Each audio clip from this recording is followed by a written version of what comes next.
베푸사 나를 받아주시고 나의 품은 뜻 주의 뜻같이 되게 하여 주소서. 내가 매일 십자가 앞에 가까이 가오니 그새 주의 흘린 보배 피로써 나를 정케 하소서. 주의 보좌로 나아갈 때에 어찌하니 기쁠까. 주의 얼굴을 항상 배우니 더욱 친근합니다. 내가 매일 십자가 앞에 더 가까이 가오니 그새 주의 흘린 보배 피로써 나를 정케 하소서. 우리 구주의 넓은 사랑을 증량할 자 없으며 주가 주시는 참된 기쁨도 헤아릴 수 없도다. 내가 매일 십자가 앞에 더 가까이 가오니 그새 주의 흘린 보배 피로써 나를 정케 하소서. 4절 한 번 더 하겠습니다. 구주의 넓은 사랑을 증량할 자 없으며 주가 주시는 참된 기쁨도 헤아릴 수 없도다. 내가 매일 십자가 앞에 더 가까이 가오니 그새 주의 흘린 보배 피로써 나를 정케 하소서. 아멘. 우리 한 장 더 찬양하도록 하겠습니다. 542장입니다. 542장 구주 예수 의지함이 함께 찬양하시겠습니다.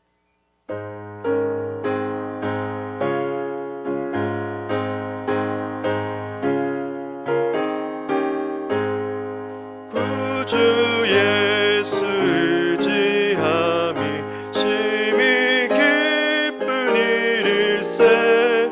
영생 허락 받았으니 의심하주 없도다. 예수 믿는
기도하시겠습니다.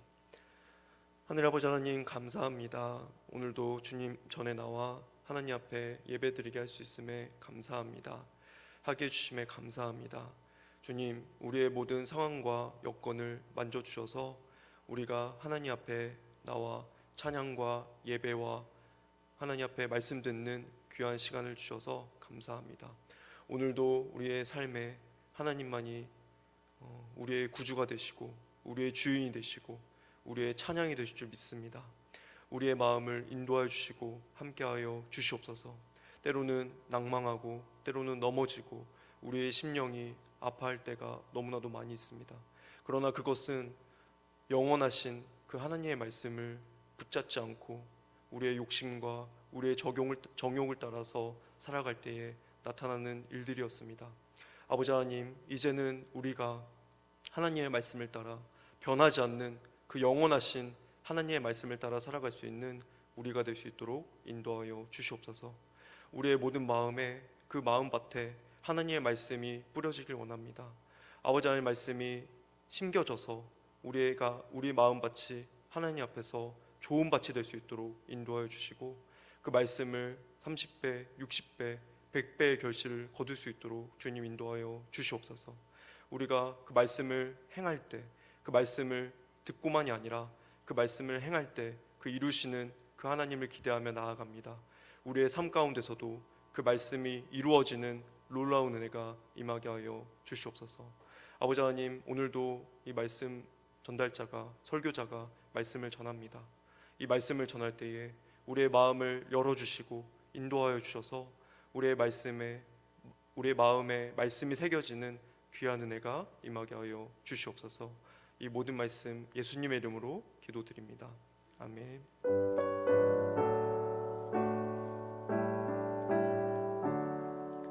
네, 오늘 말씀은 로마서 12장입니다. 로마서 12장 1절부터 8절입니다. 로마서 12장 1절부터 8절입니다. 한 절씩 교독하도록 하겠습니다. 로마서 12장 1절부터 8절입니다. 제가 먼저 봉독하겠습니다.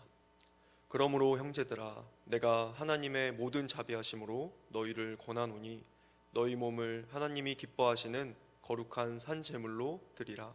이는 너희가 드릴 영적 예배니라.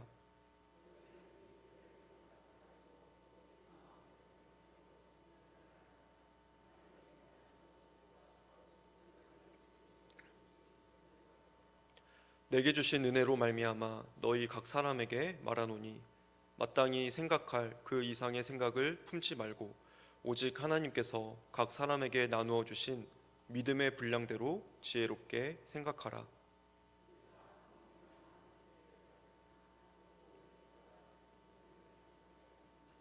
이와 같이 우리 많은 사람이 그리스도 안에서 한 몸이 되어 서로 지체가 되었느니라.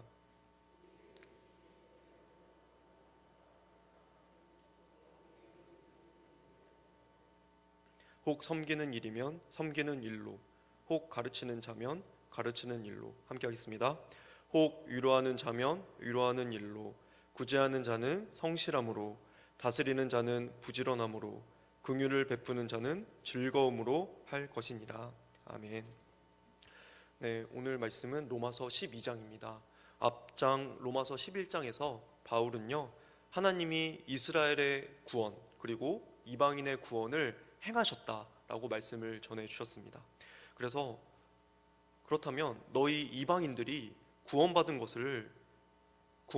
이유는 하나님이 우리를 긍휼히 여겨주셨기 때문이다. 그래서 깊은 하나님의 지혜와 지식의 풍성함으로 긍휼함을 베푸셔서 이방인들을 구원하셨다라고 이렇게 로마서 11장에서 말씀을 전해 주었습니다. 그래서 이제 이스라엘을 구원하실 하나님 그리고 이방인들을 구원하신 그 하나님에 대해서 로마서 11장에서 말씀하였습니다. 이제 로마서 12장에 들어오면요, 그렇다면 긍휼하심을 받고 그 불쌍히 여김을 받은 그 예수님을 믿는 성도들이 이 세상 가운데서 어떻게 살아가야 될지를 말씀해주고 있는 본문이 오늘 말씀입니다. 12장 1절 말씀을 보면요, 이렇게 말씀을 하고 있습니다. 우리 1절 말씀 한번 같이 볼까요? 1절입니다. 그러므로 형제들아, 내가 하나님의 모든 자비하심으로 너희를 권하노니 너희 몸을 하나님이 기뻐하시는 거룩한 산 제물로 드리라. 이는 너희가 드릴 영적 예배니라 라고 말씀을 하고 있습니다. 내가 하나님의 모든 자비하심으로, 그러니까 하나님의 긍휼하심 때문에 이렇게 너희에게 권한다 라고 사도 바울은 말하고 있는데요, 이제 그리스도인들이 하나님을 믿고 예수 그리스도를 믿으면서 살아가는데, 이들에게 지금 바울이 하고 있는 말씀은요, 너희 몸을 하나님께 드리라는 거예요. 너희 몸을 우리가 아니라 하나님이 기뻐하시는 산 제물로 드려야 된다라고 말씀하고 있습니다. 그렇다면 너희 몸을 하나님이 기뻐하시는 거룩한 산 제물로 드려라 라는 이 말씀은 무슨 뜻일까요? 옛 구약시대 때는요, 희생제사를 통한 예배가 있었습니다. 동물로 예배를 드리고 하나님 앞에 나와서 자신이 가진 것으로 제단에 예물을 드렸죠. 그러나 이제 초대 기독교인들은요, 예수 그리스도의 죽음이 모든 제사 의식을 완성하신 거예요.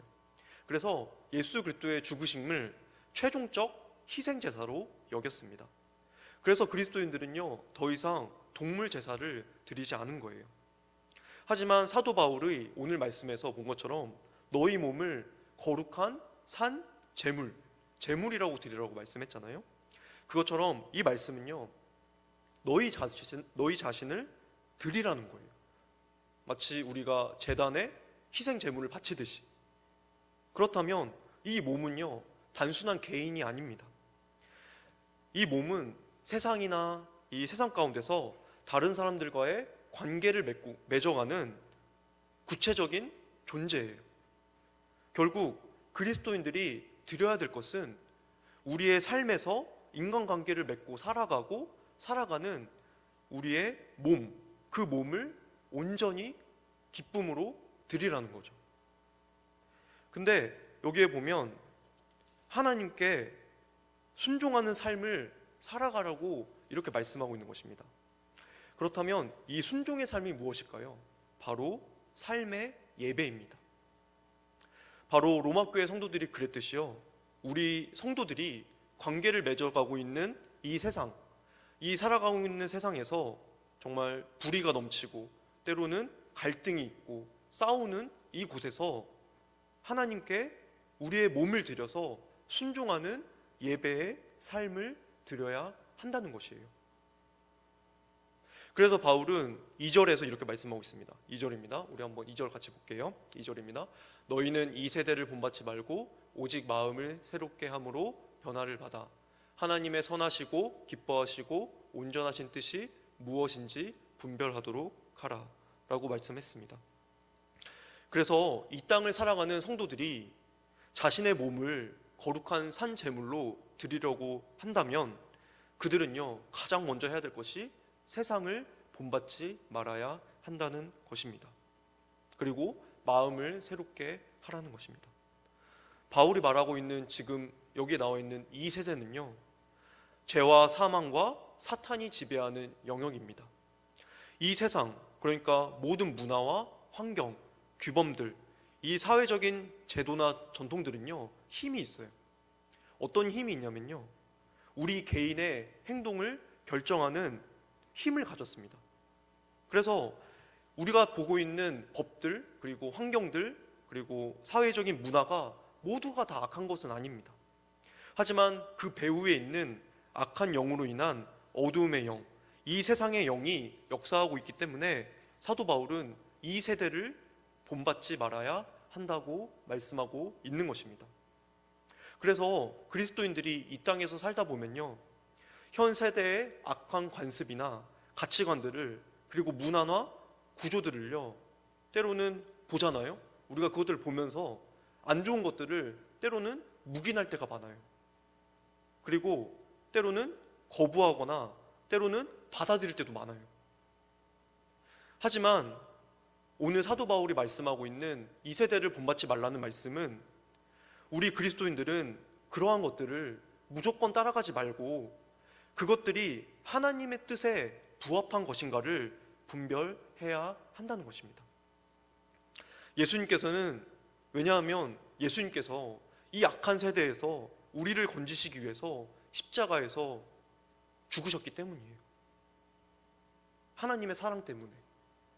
그래서 바울은요, 이 악한 세대에서 건짐을 받은 성도들이 이 세대를 본받아서는 안 된다라고 말씀하고 있는 것입니다. 그렇다면 어떻게 이 세대를 본받지 않을 수가 있을까요? 오늘 2절 말씀 중반절에 보시면 이렇게 나와 있습니다. 이 세대를 본받지 말고 오직 마음을 새롭게 함으로 변화를 받아 라고 이렇게 나와 있습니다. 오직 마음을 새롭게 함으로 변화를 받아야 된다. 마음을 새롭게 해주시는 것은요, 하나님께서 그 마음을 열어주시는 것입니다. 마음을 새롭게 해주시는 분은요, 하나님밖에 할 수 없어요. 말씀 보면요, 디도서 3장 5절에 보면 이렇게 나와 있습니다. 디도서 3장 5절에 새롭게 하심에 대해서 말씀하고 있거든요. 제가 읽어드릴게요. 3장 5절입니다. 우리를 구원하시되 우리가 행한 바 의로운 행위로 말미암지 아니하고 오직 그의 긍휼하심을 따라 중생의 씻음과 성령의 새롭게 하심으로 하셨나니. 그러니까 우리를 새롭게 하시는 것은요, 하나님의 긍휼하심을 따라서 이루어졌다는 거예요. 오직 하나님만이 그의 긍휼하심으로 중생의 씻음과 성령의 새롭게 하심으로 하셨습니다. 그래서 하나님이 우리가 믿기도 전에 우리의 마음을 열어주셔서 우리를 새롭게 하시고 변화시켜 주신 것입니다. 이것이 중생이거든요. 이 중생, 새롭게 하심은 한번 변화를 받았다면 다시 사라지는 게 아닙니다. 그것을 베드로전서 1장 2절에서 이렇게 말씀하고 있거든요. 한번 1장 23절 우리 한번 같이 읽어볼까요?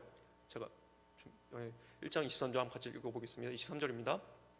너희가 거듭난 것은 썩어질 씨로 된 것이 아니요 썩지 아니할 씨로 된 것이니 살아있고 항상 있는 하나님의 말씀으로 되었느니라. 그러니까 하나님께서 마음을 새롭게 해주시고 변화시켜 주신 사람들은요, 썩지 않는다는 거예요. 썩어질 것으로 하지 않았다는 거예요. 영원하신 하나님의 말씀으로 된 것입니다. 항상 살아있고 항상 있는 하나님의 말씀으로 된 것이에요.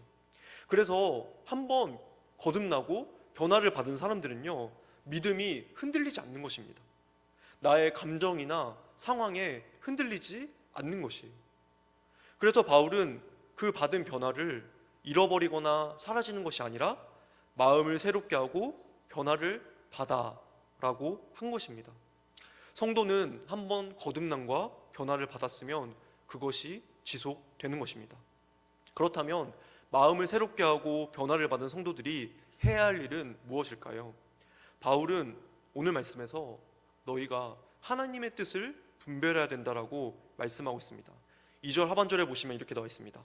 하나님의 선하시고 기뻐하시고 온전하신 뜻이 무엇인지 분별하도록 하라. 성도들이 이제 마음을 새롭게 하고 변화를 받았을 때 나타나는 것은요, 하나님의 온전하고 선한 뜻을 분별해야 한다는 거예요. 그래서 그리스도인의 생활은 일상생활에서 하나님의 뜻에 대한 인식과 분별에서 출발하는 것입니다. 그러나 성도가 이 악한 현 세대를 본받는 생활을 하게 된다면요, 하나님의 뜻을 분별하는 일은요, 점점 힘들어지게 되는 것입니다. 사랑하는 성도 여러분, 우리의 삶에서도 하나님의 뜻을 분별하는 삶이 있기를 원합니다.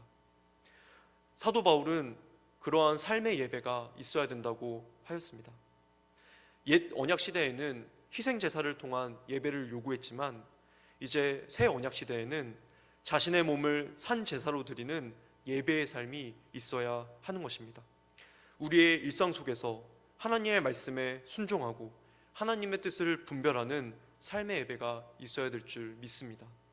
너희 몸을 하나님이 기뻐하시는 거룩한 산 제물로 드리라. 이는 너희가 드릴 영적 예배니라 라고 말씀했습니다. 사랑하는 성도 여러분, 우리의 삶에서도 이 세대를 본받지 않고 이 세대를 순종하는 삶이 아니라 하나님께 순종함으로 하나님이 기뻐하시는 예배로 드려지길 원합니다. 그렇다면 바울은 이 삶의 예배에서 구체적으로 우리가 무엇을 해야 된다고 말씀했을까요? 사도 바울은 오늘 본문 3절부터 8절까지 그리스도 안에서 변화를 받은 성도들이 공동체 안에서 어떻게 살아야 될지를 말씀해주고 있습니다. 그 당시 로마 교회 성도들에게는요, 각자 받은 은사들이 하나하나 다 있었습니다. 바울은 이 각자 은사를 가진 사람들에게, 이 로마 교회 성도들에게 공동체가 그리스도 안에서 하나가 되어야 된다고 말씀하고 있습니다. 오늘 3절 말씀 보시면 이렇게 나와 있습니다. 3절입니다. 내게 주신 은혜로 말미암아 너희 각 사람에게 말하노니 마땅히 생각할 그 이상의 생각을 품지 말고 오직 하나님께서 각 사람에게 나누어 주신 믿음의 분량대로 지혜롭게 생각하라. 오늘 3절 말씀에 보시면 마땅히 생각할 그 이상의 것을, 그 생각을 품지 말라고 말씀합니다. 그렇다면 이것은 무엇일까요? 이것은요, 높은 마음이에요.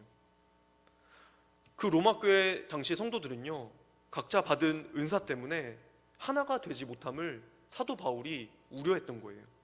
그래서 각자 받은 은사를 가지고도요, 그것을 하나님 안에서 감사함으로 누리지 못하고 서로 시기한 거예요.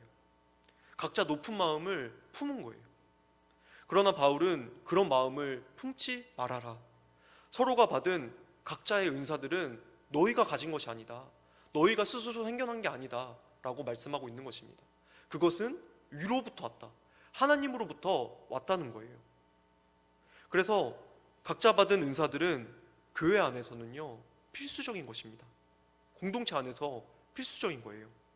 이것을 하나님이 주셨다고 깨달은 사람은요, 우월의식을 갖지 않을 수가 있는 것입니다. 바울은 이러한 것들을 피하기 위해서 하나님께서 각 사람에게 주신 믿음의 분량대로 지혜롭게 생각하라고 하였습니다. 사랑하는 성도 여러분, 이 믿음의 분량대로라는 말씀은요, 은사가 주어질 때는요, 그냥 주어진 게 아니라는 거예요. 하나님께서 주신 그 믿음을 기준으로 주어진 것이기 때문에 각자에게 주신, 각자 우리에게 주신 믿음의 분량들이 다 있다는 거예요. 그 안에서 우리가 받은 은사들을 생각해보라는 거예요. 그렇다면 그것을 가지고 우리는 자랑하거나 우월의식을 느끼거나 할 수 없다는 것입니다. 왜냐하면 하나님은 오늘 말씀처럼 모두 각자에게 믿음의 분량대로 은사를 주셨기 때문입니다. 그래서 4절과 5절에서는요, 이렇게 말씀하고 있습니다. 한번 보겠습니다. 4절입니다. 우리가 한 몸에 많은 지체를 가졌으나 모든 지체가 같은 기능을 가진 것이 아니니. 5절입니다. 이와 같이 우리 많은 사람이 그리스도 안에서 한 몸이 되어 서로 지체가 되었느니라. 오늘 사도 바울이 강조하고 싶은 말씀은 우리가 공동체 안에서 이 받은 은사들을 어떻게 누려야 될까, 그것을 어떻게 행해야 될까라는 것입니다. 그것은 바로 한 몸입니다. 5절 말씀해 보시면 한 몸이 나와 있습니다. 한 몸에도 여러 기능을 가진 지체가 있는 것처럼 교회도, 이 교회 안에도 그리스도 안에서 다양한 은사를 가진 구성원들이 연합하고 있다는 거예요. 한 몸을 이루고 있다는 것입니다. 그렇다면 그 당시 은사들은 어떤 것이 있었을까요? 6절에서 8절 말씀해 보시면 이렇게 나와 있습니다. 6절입니다. 우리에게 주신 은혜대로 받은 은사가 각각 다르니 혹 예언이면 믿음의 분수대로.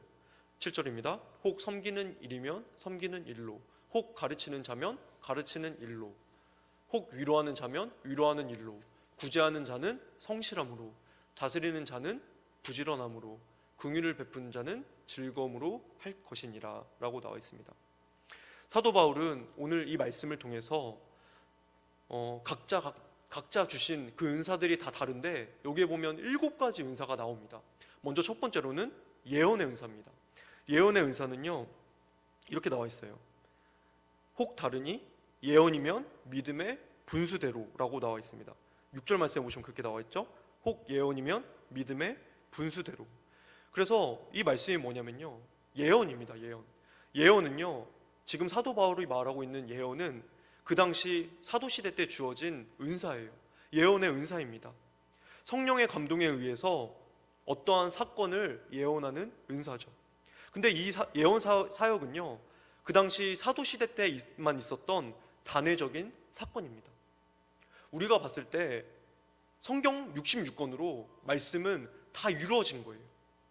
그래서 지금 교회 시대 때는요, 설교가 그 예언을 대신하게 되었습니다. 그래서 그 설교자는 하나님이 주신 성경 말씀만을 가지고 그 하나님의 말씀만을 전해야 하는 것입니다. 그래서 이 사도 바울이 이 당시에 이 사도들이 예언 사역을 할 때에 믿음의 분수대로 하라고 말씀하였습니다. 이 믿음의 분수대로라는 말씀은 하나님이 주시는 내적인 확신에 따라서 하나님의 뜻을 정확하게 분별하고 공동체에 덕을 세우는 방식으로만 예언을 하고 말씀을 전하라는 뜻이에요. 그래서 두 번째로는 섬김의 일입니다. 섬김의 일. 오늘 말씀해 보시면 7절에 나와 있죠. 7절 말씀 한번 보겠습니다. 혹 섬기는 일이면 섬기는 일로, 혹 가르치는 자면 가르치는 일로라고 나와 있습니다. 두 번째로 섬김의 일을 할 때도요, 그 봉사의 참된 성격에 맞게 섬기는 일로 해야 한다는 거예요. 그리고 가르치는 자도 가르침에 영감이 있는 가르침으로 해야 한다는 것입니다. 그리고 8절 말씀에 보면 이렇게 나와 있습니다. 8절입니다. 혹 위로하는 자면 위로하는 일로, 구제하는 자는 성실함으로. 여기에 보면 위로하는 일입니다. 그 당시 사역 가운데도 위로하는 일이 있었습니다. 이 위로하는 일은 성령의 감화를 받아서 위로하고 권면하는 남다른 능력을 가진 사람들을 뜻하는 것입니다. 다섯 번째 은사는요, 구제하는 자입니다. 이 구제하는 자는요, 성실함으로 하라고 하였습니다. 이것은요, 나누어 준다는 의미를 담고 있어요. 근데 이것은 단순하게 그냥 나눠주는 것이 아니라 교회에 정해져 있는 구제의 직분에 그 맡은 자들이 돈을 모아서 그 필요에 따라서 어려운 사람들에게 그것을 분배한 것입니다. 근데 이것을 행할 때는요, 성실하게 행해야 됐습니다. 자기들이 받은 것을 자기 용도에 쓰거나 엉뚱한 데에 쓰지 않고 또 사람을 차별해서 주거나 하지 말라는 것입니다. 그래서 모든 정성과 성실함으로 이 구제하는 사역을 하라는 말씀입니다. 그리고 여섯 번째 은사는요, 다스리는 자입니다. 이 다스리는 자는요, 그 당시 사도 바울이 그 로마 교회에 있는 공동체의 지도자들에게 하고 있는 말씀입니다. 이 지도자들에게는요, 부지런해야 된다. 너희가 그 부지런함으로 자신의 소명을 다하라고 권하는 것입니다. 그리고 마지막 일곱 번째 은사는요, 긍휼을 베푸는 자입니다. 이 긍휼을 베푸는 자는요, 불평하거나 마지못해서 하는 것이 아닙니다. 즐거운 마음으로, 오늘 말씀해 보시면 뭐라고 나와 있죠? 긍휼을 베푸는 자는 즐거움으로 할 것이니라. 그러니까 긍휼을 베푸면서도 어려운 마음이 아니라 즐거운 마음으로 하라는 거예요. 사랑하는 성도 여러분, 이 일곱 가지 은사에는요, 오늘 보신 은사에는 공통점이 있습니다. 그 공통적인 것은요, 바로 공동체적인 성격이 있다는 거예요. 이 은사들은 한 몸을 구성하는데 필요한 은사들이라는 것입니다. 각자가 받은 은사가 다 다르듯이 한 몸 된 우리가 그 받은 은사들을 어디에 써야 되냐면 한 몸을 이루기 위해서, 그리고 서로 세워주고 도움을 주기 위해서 그 은사들을 공동체적으로 사용을 하라는 것이에요. 그것이 건강하게 한 몸을 이루는 것입니다. 이처럼 다양한 지체들이 있을 때에만 한 몸을 이룰 수가 있는 것입니다. 은사는 하나님이 주신 은혜에 따라서 다양하게 나타나는 선물입니다.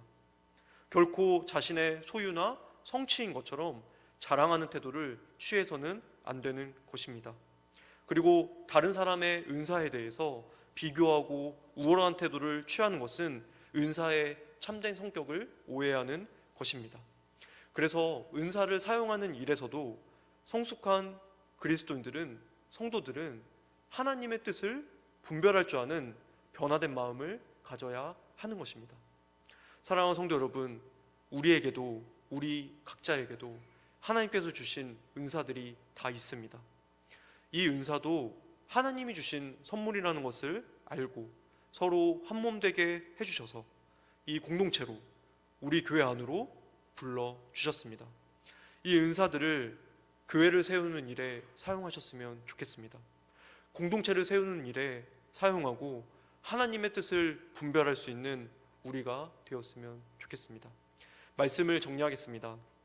사도 바울은 오늘 말씀에서 너희 몸을 하나님이 기뻐하시는 거룩한 산 제물로 드리라고 하였습니다.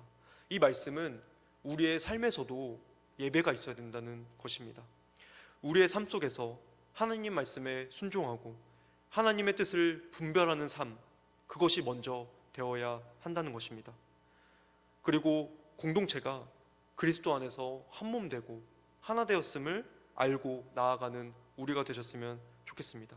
누군가는 섬기는 일로, 누군가는 가르치는 일로, 위로하는 일로, 구제하는 일로, 다스리는 자로, 긍휼을 베푸는 일로 세워주셨습니다. 각자에게 주신 은사가 다양하다는 말씀입니다. 우리에게도 하나님께서 각자에게 주신 은사가 다 있습니다. 이것을 가지고 서로 높은 마음을 가지는 것이 아니라 서로 하나 되고 교회를 세워가는 우리가 되길 원합니다. 기도하겠습니다. 하나님 아버지, 감사합니다. 오늘 사도 바울의 말씀을 통해서 하나님께서 우리 각자에게 주신 은사가 있음을 말씀해 주셨습니다. 그런데 때로는 그것을 가지고 높은 마음을 품고 서로 비교하고 우월한 마음을 갖는 마음이 있었습니다.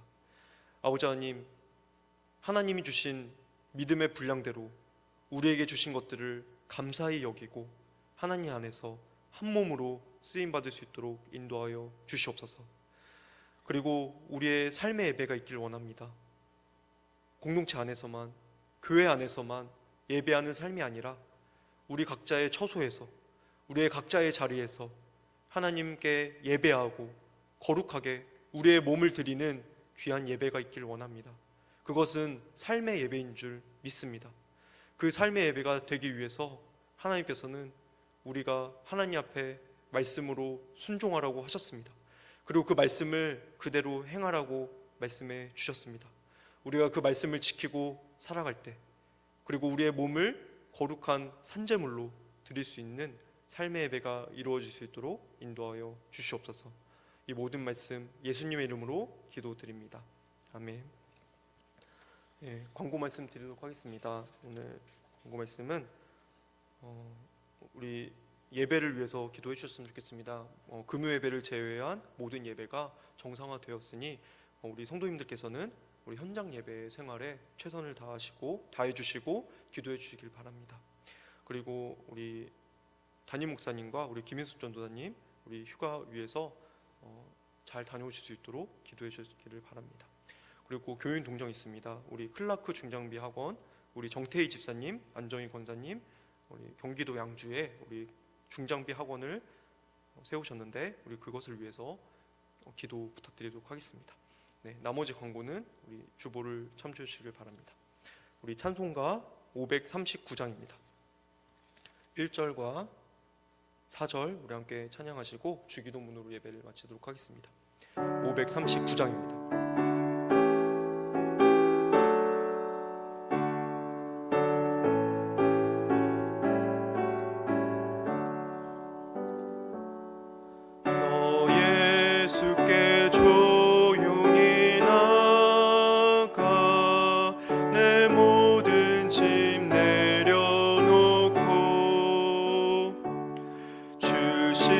십자가 사랑을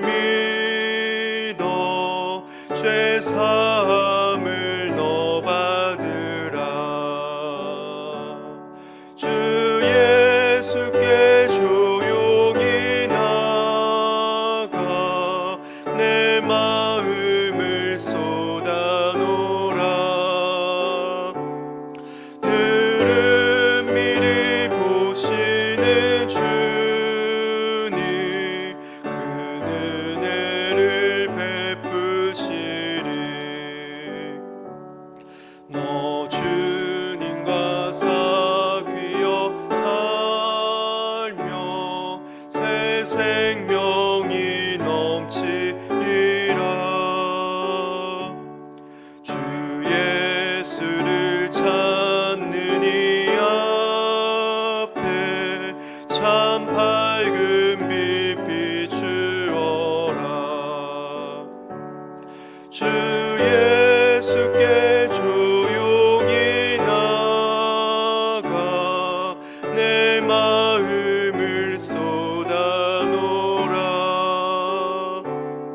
늘은 미리 보시는 주님 그 은혜를 베푸시리. 기도하겠습니다. 하늘에 계신 우리 아버지여, 이름이 거룩히 여김을 받으시오며 나라가 임하옵시며 뜻이 하늘에서 이루어진 것 같이 땅에서도 이루어지이다. 오늘날 우리에게 일용할 양식을 주옵시고 우리가 우리에게 죄 지은 자를 사하여 준 것 같이 우리의 죄를 사하여 주옵시고 우리를 시험에 들게 하지 마옵시고 다만 악에서 구하옵소서. 대개 나라와 권세와 영광이 아버지께 영원히 있사옵나이다. 아멘.